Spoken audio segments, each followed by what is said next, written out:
बांग्लादेश के interim prime minister ने ऐसी क्या बात कर दी जिस पर पूरा भारत सीख पाया और खास करके मीडिया में बहुत ज़्यादा प्रोपेगेंडा किया जा रहा है।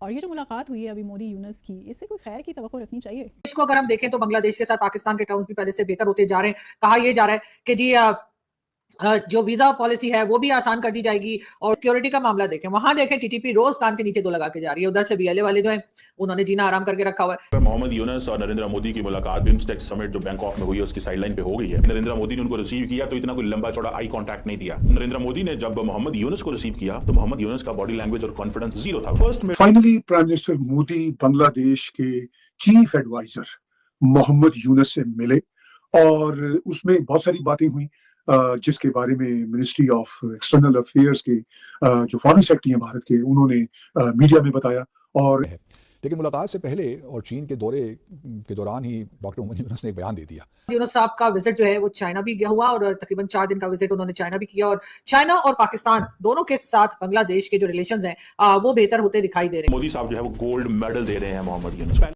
हेलो दोस्तों, जय हिंद। एजी न्यूज़ में आपका स्वागत है। थाईलैंड की राजधानी बैंकॉक में बिम्स्टेक सम्मेलन के इधर भारत और बांग्लादेश के अंतरिम प्रधानमंत्री मोहम्मद यूनुस और मोदी के बीच मुलाकात हुई, जिसमें मोहम्मद यूनुस मोदी के सामने काफ़ी डरे सहमे से नजर आए। तो आइए देखते हैं इस पे पाकिस्तानी मीडिया में क्या बातें हो रही हैं। मोहम्मद यूनुस और नरेंद्र मोदी की मुलाकात जो है वो बिम्स्टेक समिट जो बैंकॉक में हुई है उसकी साइडलाइन पे हो गई है। इंटरेस्टिंग मुलाकात। उसका एजेंडा क्या है उसके ऊपर तो मैं बात करता हूं, लेकिन पहले मैं बात करना चाहता हूं कि मोहम्मद यूनुस बड़े घबराए हुए थे। मोहम्मद यूनुस जैसे ही वो जो सेटिंग थी, जो रूम था जहां पे नरेंद्र मोदी पहले ही बैठे हुए थे और मोहम्मद यूनुस का डेलीगेशन आया, तो आपने देखा कि नरेंद्र मोदी ने उनको रिसीव किया तो इतना कोई लंबा चौड़ा आई कांटेक्ट नहीं दिया। थोड़ा सा नरेंद्र मोदी को बहुत अच्छे से अंदाजा है कि आपने जब किसी भी ग्लोबल शख्सियत को मिलना होता है, फ्रेंच प्रेसिडेंट को मिले, ट्रंप को मिले या किसी और को मिले, तो बड़े अंदाज से मिलते हैं, बड़े एक रख रखाव से मिलते हैं। लेकिन जहां पे कोल्ड शोल्डर दिखाना हो, बड़ी जैसे वो कहते हैं ना, थोड़ा रूड एटीट्यूड दिखाना हो, तो वहां पे एक और अंदाज से मिला जाता है। मुझे याद है काजान रशिया के अंदर जब शी जिनपिंग ने नरेंद्र मोदी को रिसीव किया, तो याद रखिए जो बंदा पहले किसी स्पॉट पे खड़ा होता है उसका कॉन्फिडेंस और होता है, जो बाहर से आता है उसका कॉन्फिडेंस और होता है। तो इसी तरह नरेंद्र मोदी ने जब मोहम्मद यूनुस को रिसीव किया तो मोहम्मद यूनुस का बॉडी लैंग्वेज और कॉन्फिडेंस बिल्कुल नहीं था, जीरो था बल्कि। और मैंने देखा कि उसके बाद क्या हुआ। उसके बाद ये हुआ, और ये आपको पता है पहली मुलाकात है। This is the first meeting of Modi and Yunus after Sheikh Hasina's government collapsed in Dhaka last year in August. So अब आप देखें कि ये पहली मीटिंग हो ही गई। और आपको मजे की बात बताऊं, जैसे ही मोहम्मद यूनुस एंटर होते हैं तो हैंडशेक होता है, वीडियो बनाते हैं, total 20-30 second, 15 second, 20 second, 25 second की गेम है सारी। और सबसे बड़ी बात, कुछ कहने लोगों का कहना है ये 30 मिनट की मुलाकात हुई, कुछ लोगों का कहना है ये 40 या 45 मिनट्स की मुलाकात हुई। इट मीन्स के डिफरेंट वर्जन है इसके ऊपर। बहरहाल अगर 40 मिनट की मुलाकात है तो बहुत बड़ी मुलाकात नहीं है। इट मीन्स के गिले शिकवे हुए हैं। इट मीन्स के Narendra Modi didn't want to talk something substantive. और जो सबसे जिस चीज़ ने मुझे थोड़ा सा बताया कि मोहम्मद यूनुस कमज़ोर हैं वो ये है कि एक खातून आई और उसने मोहम्मद यूनुस के हाथ में एक सफ़े दे दिए, कुछ पेपर दे दिए, जिसके ऊपर जारी बात है लिखा हुआ था। और वो लिखा जो हुआ था वो क्या लिखा हुआ था, वो जारी बात है points, talking point. Narendra Modi के हाथ में कुछ भी नहीं था। सो जब आप पेपर लेके बैठते हैं तो इट मीन्स कि आप कोई गुजारिशात करना चाहते हैं। जब आप अपने हाथ से खाली बैठे होते हैं तो it means you are confidence, you have nothing to say, you are nothing to worried.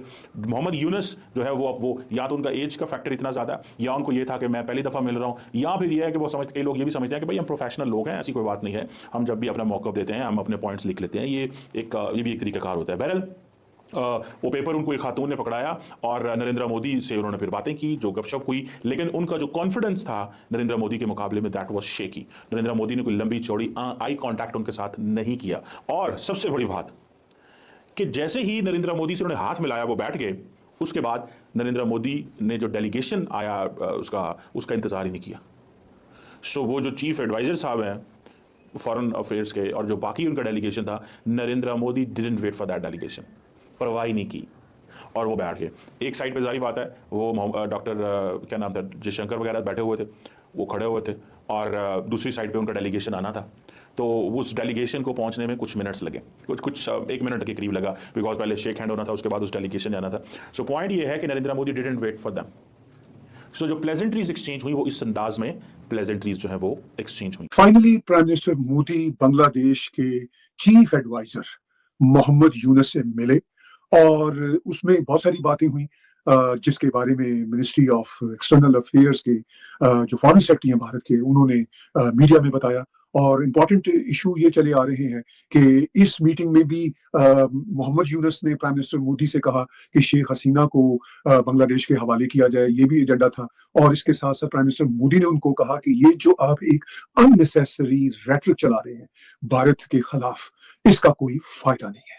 Bangkok में होने वाली ये मुलाकात हर एतबार से बड़ी अहम है और खास तौर पर मोहम्मद यूनुस के लिए बहुत अहम है, क्योंकि इस नाम नहाद चीफ एडवाइजर को, अब ये चीफ एडवाइजर किस बात के हैं, बांग्लादेश की किस सरकार के चीफ एडवाइजर हैं, ये बात समझ से बाहर है। But he is acting like prime minister of Bangladesh, actually he is acting like king of Bangladesh. और इस किंग की जो बिल आखिर फाइनली मुलाकात हुई है प्राइम मिनिस्टर मोदी के साथ, उसमें आप देखेंगे कि ये बाकायदा इसके हाथ शेक कर रहे हैं, हैंडशेक कर रहे हैं, बार बार वो हैंडशेक कर रहा है मोहम्मद यूनुस प्राइम मिनिस्टर नरेंद्र मोदी को। प्राइम मिनिस्टर नरेंद्र मोदी आप देखेंगे कि वो बिल्कुल आगे फ्रंट को कैमरा शो देख रहे हैं और ये प्राइम मिनिस्टर मोदी की तरफ यूं देख रहा है जैसे उनकी अटेंशन हासिल करना चाह रहा हो। बड़े अरसे से इसकी ख्वाहिश थी कि प्राइम मिनिस्टर मोदी इससे मिले, और जब से ये चीफ एडवाइजर सेल्फ डिक्लेयर्ड बना है, क्योंकि इसको किसी ने चीफ एडवाइजर तो बनाया नहीं, ये एक तरह से सेल्फ डिक्लेयर्ड चीफ एडवाइजर है, और कभी कभी मैं उसको चीफ एग्जीक्यूटिव भी कह देता हूँ। ये जो पोजीशन है, ये जो ओहदा है चीफ एडवाइजर का, ये काफी फनी है कि भाई ये किसका चीफ एडवाइजर है, किसने इसको चीफ एडवाइजर बनाया। उस वक्त अमेरिका ने उसकी डायरेक्टली या इनडायरेक्टली हेल्प की थी, लेकिन फिर अमेरिका का निजाम बदल गया। तो अब बहरहाल वो भारत को प्रोवोक करने के लिए कभी पाकिस्तानियों को वहां पे बुलाता है और उनके साथ जंगी मशकें करता है। और अभी रिसेंटली ये चाइना गया। जब ये चाइना गया तो वहां जाके इसने चीन की एक्चुअली मदद तो लेना चाहिए, लेकिन उससे ज्यादा ये भारत को एंटेगोनाइज करना चाह रहा था और करना चाह रहा है, जैसे कोई बिगड़ा शरारती बच्चा हो ना, कि वो अपने पेरेंट्स की तवज्जो लेने के लिए, जो जाहिर है बांग्लादेश के पेरेंट ऑफ कोर्स भारत है, तो उसकी तवज्जो लेने के लिए वो इर्द गिर्द के शरारती लड़कों को छेड़ रहा हो, अपने यहाँ बुला रहा हो, ताकि उस शरारती बच्चे के पेरेंट उसको कहें कि भाई खबरदार इनको नहीं बुलाना, तो फिर वो काम डाउन हो और वो फिर कहे कि मुझे फिर आइसक्रीम लेके दें और फिर अपनी फरमाइशें रखें। तो ये अपनी अब फरमाइशें जो प्राइम मिनिस्टर मोदी के सामने डायरेक्ट फेस टू फेस रख रहा है और उनसे कह रहा है कि शेख हसीना को हमारे हवाले करें, यानी जिस तरह बांग्लादेश का सबसे बड़ा मसला शेख हसीना है। और बहरहाल इस मौका पर भारत के फॉरेन सेक्रेटरी ने जो बैंकॉक में मुलाकात हुई प्राइम मिनिस्टर मोदी की और इस सो कॉल्ड चीफ एडवाइजर की, शेख हसीना के बांग्लादेश छोड़ते ही वहां पर मोहम्मद यूनुस को अंतरिम प्रधानमंत्री चुन तो लिया गया, लेकिन बांग्लादेश को चलाना उनके बस की बात नहीं है। बांग्लादेश में शेख हसीना की सरकार गिरते ही यूनुस गवर्नमेंट बनते ही अल्पसंख्यकों पर हमले बढ़ गए हैं, और उधर म्यांमार के साइड से भी बांग्लादेश पर विद्रोही गुट काफ़ी अटैक कर रहे हैं। लेकिन इतना कुछ होते हुए भी मोहम्मद यूनुस सरकार वहाँ के गवर्नमेंट के लिए कुछ नहीं कर पा रही है। वजह साफ है कि देश में हंगामा करके सरकार तो गिरा दिया गया, लेकिन सरकार को कैसे चलाना है यह किसी को भी एक्सपीरियंस नहीं है, जिससे बांग्लादेश में आए दिन दंगे हो रहे हैं। और मेरे द्वारा बनाया गया वीडियो अगर आपको अच्छा लगता है तो प्लीज़ मेरे चैनल को सब्सक्राइब करें, लाइक करें, शेयर करें, कमेंट करें। धन्यवाद।